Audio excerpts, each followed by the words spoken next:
नमस्कार। खबरों के इस बुलेटिन में तुहाडा स्वागत है। मैं हाँ जसप्रीत सिंह। पहला पेश ने चोणवीं खबरां। प्रधानमंत्री नरेंद्र मोदी ने देशवासियों को 2021 के नवे साल में कुछ नवा करने का संकल्प लैण लई आख्या। मन की बात प्रोग्राम विच अपने संबोधन विच प्रधानमंत्री ने छोटे साहिबजादियां बाबा जोरावर सिंह अते बाबा फतेह सिंह वल्लों दिती गई लासानी कुर्बानी नूं याद किया। कहा कि छोटी उम्र विच उन्हां अपनी कुर्बानी दे के अटुट साहस अते अटल इरादे का प्रदर्शन किया। प्रधानमंत्री ने लोगों को स्वच्छ भारत मुहिम नूं नवे साल के संकल्प वजों लैण अते देश नूं सिंगल प्लास्टिक वरतों तो मुक्त करन लई प्रेरिया। नवे खेती कानूनों के मुद्दे ते किसान जथेबंदियां ने केंद्र सरकार नूं मीटिंग की तजवीज़ भेजी। मीटिंग आउंदे मंगलवार नूं सवेरे 11 बजे आयोजित करन दी तजवीज़ भेजी गई है। केंद्रीय मंत्री धर्मेंद्र प्रधान ने कहा है कि केंद्र सरकार खेती सैक्टर नूं लाहेबंद बनाउण लई वचनबद्ध है। सरकार का उद्देश किसानां नूं स्वै निर्भर बनाउणा है।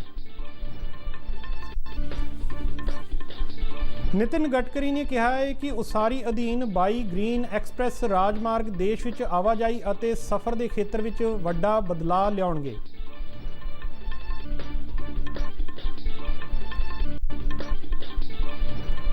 केंद्र ने कहा है कि भारत विच कोविड-19 महामारी तो ठीक होने वालियां दी गिनती विश्व विच सब तो वध है।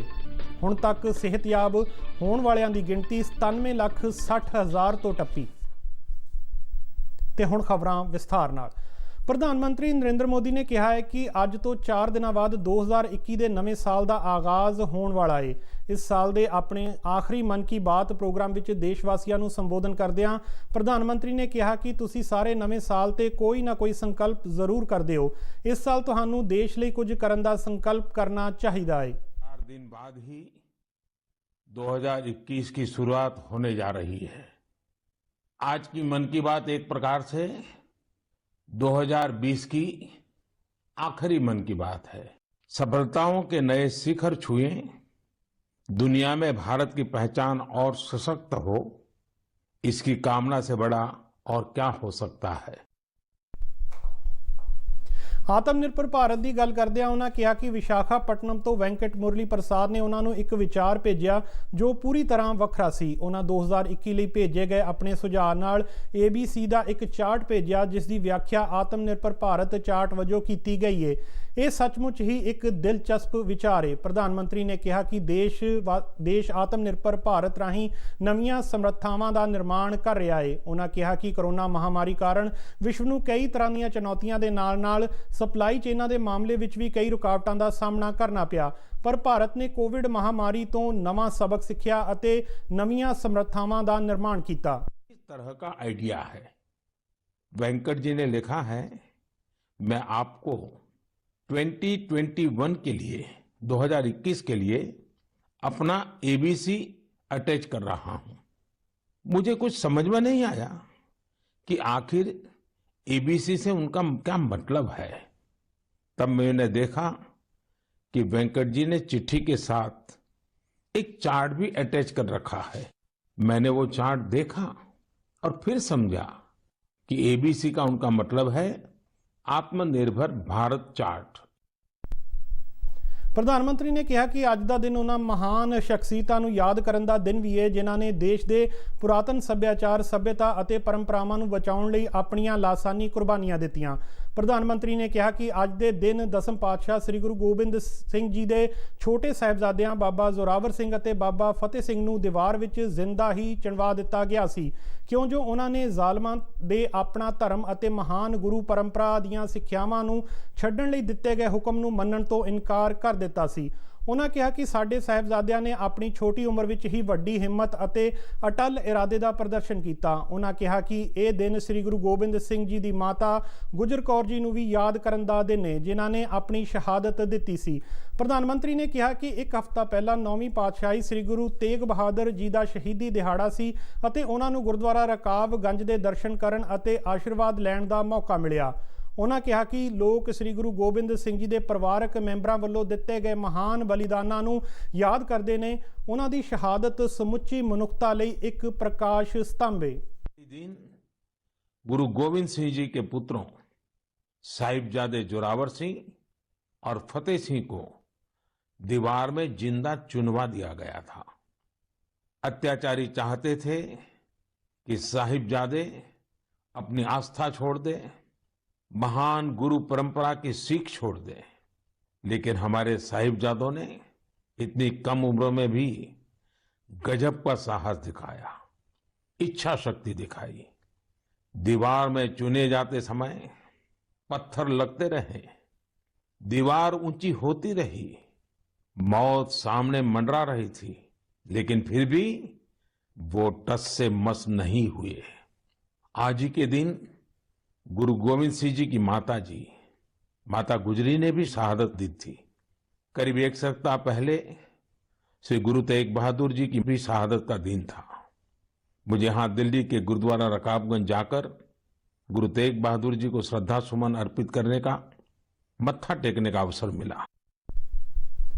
ਪ੍ਰਧਾਨ ਮੰਤਰੀ ਨੇ ਜੰਗਲਾਂ ਅਤੇ ਜੰਗਲੀ ਜੀਵਾਂ ਦੀ ਗੱਲ ਕਰਦਿਆਂ ਕਿਹਾ ਕਿ ਭਾਰਤ ਵਿੱਚ ਜੰਗਲਾਂ ਹੇਠ ਰਕਬੇ ਵਿੱਚ ਵਾਧਾ ਹੋਇਆ ਹੈ ਅਤੇ ਇਹ ਨਾ ਸਿਰਫ ਸਰਕਾਰ ਕਾਰਨ ਹੀ ਬਲਕਿ ਪੌਦਿਆਂ, ਦਰਖਤਾਂ ਅਤੇ ਜੰਗਲੀ ਜੀਵਾਂ ਦੀ ਸੁਰੱਖਿਆ ਵਿੱਚ ਰੁੱਝੇ ਲੋਕਾਂ, ਸਿਵਲ ਸੁਸਾਇਟੀ ਅਤੇ ਹੋਰਨਾਂ ਸੰਸਥਾਵਾਂ ਦੇ ਸਹਿਯੋਗ ਨਾਲ ਸੰਭਵ ਹੋਇਆ ਹੈ। ਉਹਨਾਂ ਕਿਹਾ ਕਿ ਦੇਸ਼ ਵਿੱਚ 2014 ਤੋਂ 2018 ਦੌਰਾਨ ਚੀਤਿਆਂ ਦੀ ਆਬਾਦੀ ਵਿੱਚ 60% ਦਾ ਵਾਧਾ ਹੋਇਆ ਹੈ।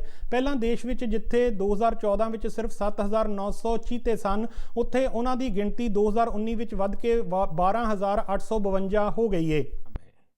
2014 से 2018 के बीच 60% से अधिक की बढ़ोतरी हुई है।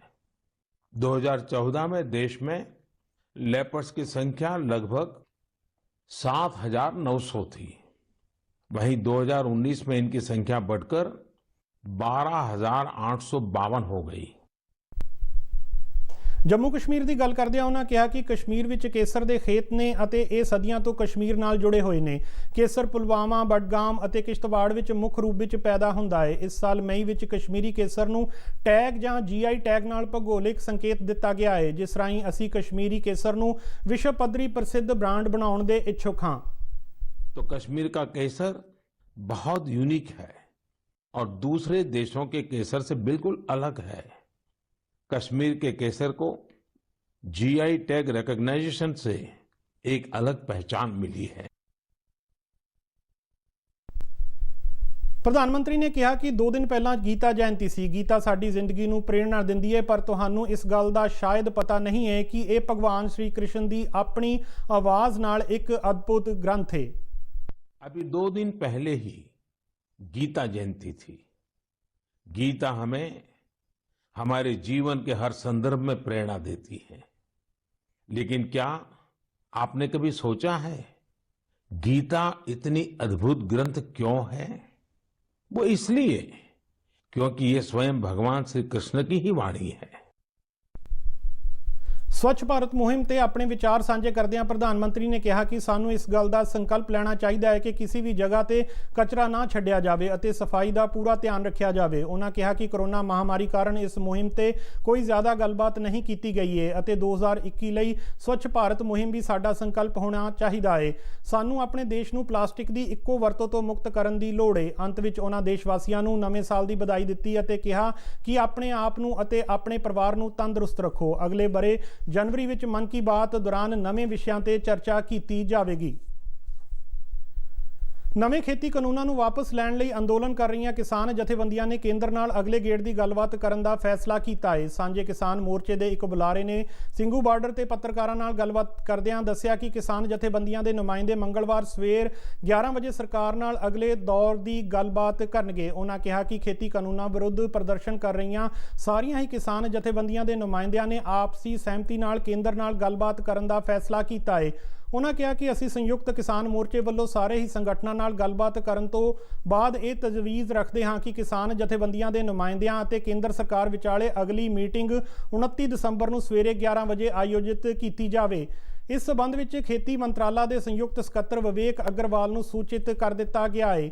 बीते वीरवार नूं केंद्र सरकार ने खेती कानूनां विरुद्ध प्रदर्शन कर रहीआं किसान जथेबंदियां नूं एक चिट्ठी लिख के गलबात दा सद्दा दिता सी। विवेक अग्रवाल ने किसानां वल्लों उठाए गए सारे ही मुद्दों ते चर्चा करन अते उन्हां दा हल लभण बारे सरकार दी वचनबद्धता नूं दोहराया सी। ਇਸ ਦੇ ਨਾਲ ਹੀ ਖਬਰਾਂ ਦਾ ਇਹ ਬੁਲੇਟਿਨ ਖਤਮ ਹੁੰਦਾ ਹੈ। ਆਗਿਆ ਦਿਓ। ਨਮਸਕਾਰ।